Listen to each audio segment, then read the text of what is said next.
Class 10th और class 12th के boards बहुत नजदीक आ गए हैं और आप सबके मन में एक विश होगी कि किसी तरह मेरे भी 90% आ जाएं या 95% आ जाएं। ठीक है, 90 से ज्यादा पाने में कोई बुराई तो नहीं है, कोई प्रेशर नहीं है, कोई प्रेशर नहीं है।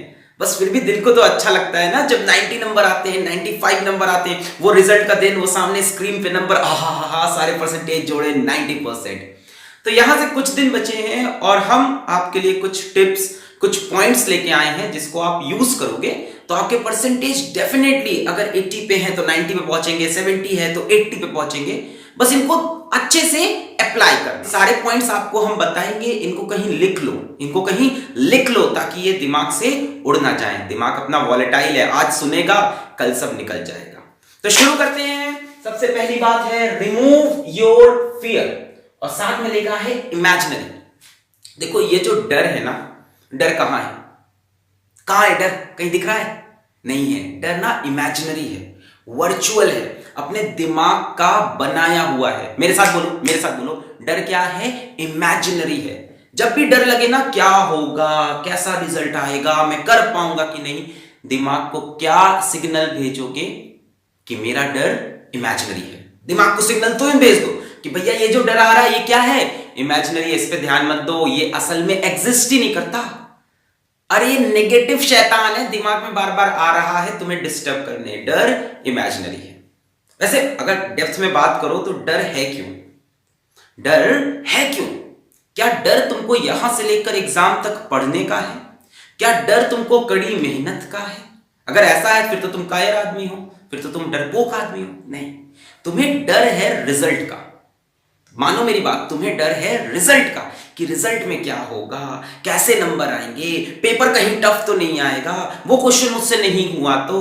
यार ये सब तो पॉसिबिलिटी है, ऐसा होगा तो क्या होगा, वैसा होगा तो क्या होगा। इसके बेसिस पे अपना प्रेजेंट खराब मत करो। जो है अभी तो काम कर लो। इस टाइम को क्यों वेस्ट कर रहे हो डर का सोच सोच कर? भगवान ना करे तुम में से किसी को, भगवान ना करे तुम्हें कोई जानलेवा बुराई बीमारी थोड़ी ना हो गई है, कोई बीमारी थोड़ी ना पकड़ ली अपने को जानलेवा की डर रहे कम मर जाएंगे। हट, छोटी सी बात है, बोर्ड एग्जाम है यार, इसको लेके डर रहे हैं तो लाइफ में क्या फिर लड़ेंगे? ये कोई डर नहीं है, इमेजिनरी डर है ये, रिजल्ट का अटैचमेंट हो रखा है तुमको रिजल्ट से। उसको छोड़ो, अपना काम करो, अपना कर्तव्य करो, अपना कर्म करो, यहां से पढ़ाई करो, फिर रिजल्ट देखा जाएगा यार। अभी जो हाथ में है वो प्रेजेंट है, तो डरना छोड़ो। जैसे ही डर का ख्याल आए, डर इमेजिनरी है। अच्छा, सेकेंड पॉइंट है break the boundaries and believe. Break the boundaries, break the boundaries. रोज सुबह उठ के खुद से बोलो ब्रेक द बाउंड्रीज। मतलब ऐसा नहीं कि घर के बाहर जाके दीवार तोड़ने लग गए, वो बाउंड्री नहीं। ब्रेक द बाउंड्रीज का मतलब, अब कई लोग ऐसे दिन भर इसी में, मेरा तो आ ही नहीं सकता, मेरे नंबर तो कभी 90 हो ही नहीं सकते, मैं कभी इतने अच्छे नंबर पा ही नहीं सकता। ये तुमने एक बाउंड्री बना के रखी है। You are the most evolved species of this planet. You are the most evolved species of this planet. इस प्लैनेट की सबसे अच्छी स्पीशी है ह्यूमन बीइंग। तुम्हारे लिए कोई बाउंड्री नहीं है। छोटा सा एग्जाम्पल, एक घोड़ा था, घोड़े के गले में एक रस्सी बंधी थी, उस रस्सी को लेके मैंने एक जगह से गाड़ दिया। रस्सी की लेंथ थी सपोज 4 मीटर। कितनी लेंथ थी? 4 मीटर। और उसको मैंने छोड़ दिया कि जाओ तुम घास चरो। मैंने उसको फील्ड पे कह दिया घास चरो। तो मैं मान लीजिए जैसे यहाँ पे घोड़े को रस्सी बंधी है 4 मीटर की, तो घोड़ा इतनी ही घास चर पाएगा ना, इतने के अंदर की, क्योंकि उसको एक बाउंड्री बंधी हुई है। अब ये फिजिकल बाउंड्री, सच में बाउंड्री है उसको, ठीक है। घोड़े के गले पे रस्सी बांध के ऐसे छोड़ दिया तो 4 मीटर में जितनी घास हो सकती है वो खा रहा था। ऐसा चलता रहा 10 दिन, 15 दिन, 1 महीने। 1 महीने बाद हमने घोड़े के गले से रस्सी खोल दी, ठीक है, हमने रस्सी खोल दी। हमने कहा जाओ अब सारी घास खाओ, पर वो तो घोड़ा है, उसे लगा रस्सी बंधी हुई है, वो अभी भी गोल घूम के यही 4 मीटर के अंदर की घास खा रहा है। कितनी घास हुई है? एरिया निकाल सकते हैं कितना होगा? पाई आर स्क्वायर। आर कितना है? 4, तो पाई इंटू 4 का स्क्वायर, और पूरी फील्ड पड़ी रखी है। तो यार वो घोड़ा है, तुम इंसान हो, मोस्ट इवॉल्व्ड स्पीशी। बाउंड्री है ही नहीं। तुम्हें लग रहा है तुम बंधे हुए हो, 80 आएंगे, असल में ऐसी कोई रोप नहीं है। जब ऊपर वाले तुमको नीचे भेजा था ना, तो ये रोप काट दी थी, इसीलिए तुमको ह्यूमन बीइंग बनाया था। बात समझ में आई? कोई बाउंड्री नहीं है, वो सिर्फ दिमाग में चल रहा है कि मेरे इतने नहीं आ सकते, मेरे से ये नहीं हो सकता। आगो तुम आगो, जलने का समय आ गया भाई साहब, बोर्ड का पेपर आ गया, जलने का समय आ गया। कब करोगे? करेंगे करेंगे, एक दिन करके दिखाएंगे। आ गया टाइम, करके दिखाओ। आ गया समय, जागो नींद से। सर मेरे कभी पहले इतने नंबर नहीं आए तो मेरे फ्यूचर में भी इतने नंबर नहीं आएंगे। वाह भाई वाह। मतलब ये होता है ना, लोग अपने पास्ट के बेसिस पे अपने फ्यूचर को बोल देते कि मेरे कभी नंबर नहीं आए तो मेरे अब कैसे आएंगे। चलो ठीक है। अच्छा, अगला चीज बहुत इंपॉर्टेंट है, ठीक है, plan, divide and rule and time management. Plan, एक सिस्टमैटिक प्लान होना चाहिए। जितने भी दिन बचे हैं, 18 दिन, 20 दिन, 25 दिन, 30 दिन, उसका एक मस्त प्लान होना चाहिए। एक मस्त प्लान होना चाहिए, बहुत ही एकदम दिमाग को हिला देने वाला प्लान होना चाहिए। और प्लान कौन बनाएगा? तुम बनाओगे। यूट्यूब पे मत ढूंढो what is the plan to study, कैसे करें। अरे किसी और की स्ट्रैटेजी तुम्हें यूज नहीं करनी है, तुम्हारी पर्सनलाइज्ड स्ट्रैटेजी होनी चाहिए। तुम अपना प्लान बनाओ। तुम्हें पता है तुम किस टाइम सुबह उठते हो, तुम्हें पता है तुम किस टाइम याद कर सकते हो, और किस टाइम तुम्हें मैथ्स के क्वेश्चन तुमसे सॉल्व होते हैं, या किस टाइम तुमसे फिजिक्स के क्वेश्चन सॉल्व होते हैं, किस टाइम तुमसे अकाउंट्स के क्वेश्चन सॉल्व होते हैं, किस टाइम तुमको इंग्लिश की या हिंदी की स्टोरीज पढ़ने में मजा आता है, ये तुम डिसाइड करोगे। तो अपना टाइम टेबल तुम बनाओ। पर ये मैं बताता हूं डिवाइड एंड रूल, ये मैंने पिछले वीडियो में बताया था। डिवाइड एंड रूल, अगर आपको दिन में 8 घंटे पढ़ना है, जो कि अब आपको पढ़ना चाहिए 8 आवर्स अ डे, यहां से मतलब करना ही चाहिए 8 आवर्स अ डे, तो 8 आवर्स के लिए मैं तुमको एकदम सिंपल चीज बताता हूं। मान लेते हैं आप रात में 12 बजे सो गए। जब भी सोते हो, मैं डिस्टर्ब नहीं करूंगा, मैं ऐसा बताऊंगा कि इसको तुम अपने टाइम टेबल पे लगा लेना। मान लेते हैं, एक आइडियल मान लेते हैं, 12 बजे सो गए रात को, और 12 से 8 आप सोए, ठीक है, मैं मस्त मान रहा हूं 8 घंटे की नींद। भाई सो, आराम से सो, 8 घंटे की नींद सो, इतना बड़ा कोई पहाड़ नहीं तोड़ना है। 8 घंटे की नींद सो, सुबह उठो, ढिंचिक ढिंचिक पहले नाचो। जीवन है, खुश रहो, इतना लोड नहीं लेना है। अब काम करो, 8 बजे उठ गए आप, अब आप यहां 9 से 12, उसके बाद 1 से 4, उसके बाद 5 से 8, और उसके बाद 9 से 12। ध्यान दो मैंने क्या किया, मैंने बचे हुए टाइम को जिसमें तुम जाग रहे हो उसको 3-3 घंटे में ब्रेक किया, और हर बार 1-1 घंटे का बीच में इंटरवल भी दिया है। देखो ध्यान से, 12 से 8 सोए, 8 बजे उठे, 1 घंटा जो करना है करो, है ना, नाचो गाओ, वॉक पे जाओ, फ्रेश हो, अपने मॉर्निंग शेड्यूल अच्छे से मैनेज करो। 9 बजे से आप पढ़ने बैठ जाओ।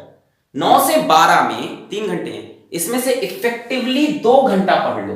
3 घंटे में से इफेक्टिवली 2 घंटा, बीच में इधर उधर डिस्टर्बेंस चलते हैं, चूहे खाने चले जाते हैं, हम लोग बहुत कुछ करते हैं। अच्छा, इसके बाद 1 घंटे का ब्रेक है, 12 से 1।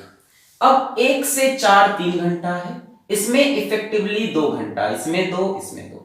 इसके बाद 1 घंटे का ब्रेक, 5 से 8 में इफेक्टिवली 2 घंटा। इसके बाद फिर 1 घंटे का ब्रेक, और 9 से 12 में इफेक्टिवली 2 घंटा। 2 2 4 2 6 2 8, 8 घंटे की नींद मिल रही है आपको। हर 3 घंटे के बाद 1 घंटे का ब्रेक मिल रहा है आपको दिन भर में। 1 2 3 और 1 4, ये वाला 4 घंटे का मस्त ब्रेक मिल रहा है। और जब पढ़ रहे हैं तो 3 घंटे में से सिर्फ 2 ही घंटे की पढ़ाई चाहिए। इतना फॉलो कर लो, यहां से 8 आवर्स पर डे की बढ़िया पढ़ाई हो सकती है। फॉलो करना होगा। इसमें गलती क्या करोगे तुम, एक दिन उठोगे सुबह, उठ के 9 बजे से बैठ के 3 बजे तक पढ़ लिए, उसके बाद सोचोगे हमने बहुत पढ़ लिया, दिन भर कोई पढ़ाई नहीं की, उसके बाद अगले दिन भी नहीं पढ़े क्योंकि कल तो 6 घंटा पढ़े थे। तो ये गलत होता है कि एक दिन 10 घंटा पढ़ लिया, अगले दिन कुछ नहीं पढ़े। ये स्केड्यूल फॉलो करो, 3 दिन में 24 घंटा। ये है मतलब स्ट्रैटेजी। ये नहीं कि एक दिन 10 घंटा पढ़े। क्या पढ़े, कहां से स्टार्ट करें? सर अगर मेरा कुछ कम तैयारी तो मैं कहां से स्टार्ट करूं? तो जिनकी कम तैयारी उनके लिए सबसे अच्छा है, पहले प्रीवियस ईयर पेपर्स को do it do it do it do it do it do it do it do it do it, टालो मत। अभी भी कई लोग टाल रहे हैं कि मैं लास्ट में करूंगा, यही तो लास्ट है, इससे लास्ट क्या आएगा? सब सोचते हैं प्रीवियस ईयर पेपर को बाद में पढ़ाएंगे, बाद में करेंगे। हम जब कोचिंग में थे, जब हम कोचिंग क्लास ले रहे थे, हम साल भर प्रीवियस ईयर पेपर कराते थे। आई रिपीट, हम साल भर प्रीवियस ईयर पेपर कराते थे। आप लोग क्या करते हो कि लास्ट में प्रीवियस ईयर करेंगे। क्यों भाई? प्रीवियस ईयर करने से तुम्हें आइडिया होगा कि एग्जैक्टली किस तरह के क्वेश्चन पेपर में बार बार रिपीट हो रहे हैं। एक बार क्वेश्चन आएगा कि ये क्या है, फिर उससे जुड़ा हुआ, फिर उससे जुड़ा हुआ, फिर उससे जुड़ा हुआ।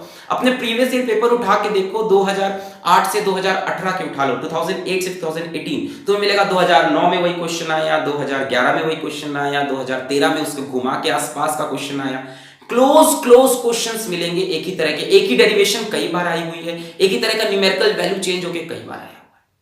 बहुत ज्यादा हेल्प मिलने वाली है प्रीवियस ईयर से। तुम्हें यह भी पता चलेगा कि किन बकवास चीजों पे तुम टाइम वेस्ट कर रहे थे जो पेपर में आ ही नहीं रही है। 1 नंबर की आ रही है, 2 नंबर की, उस पर तुम पूरा पूरा दिन वेस्ट कर रहे हो।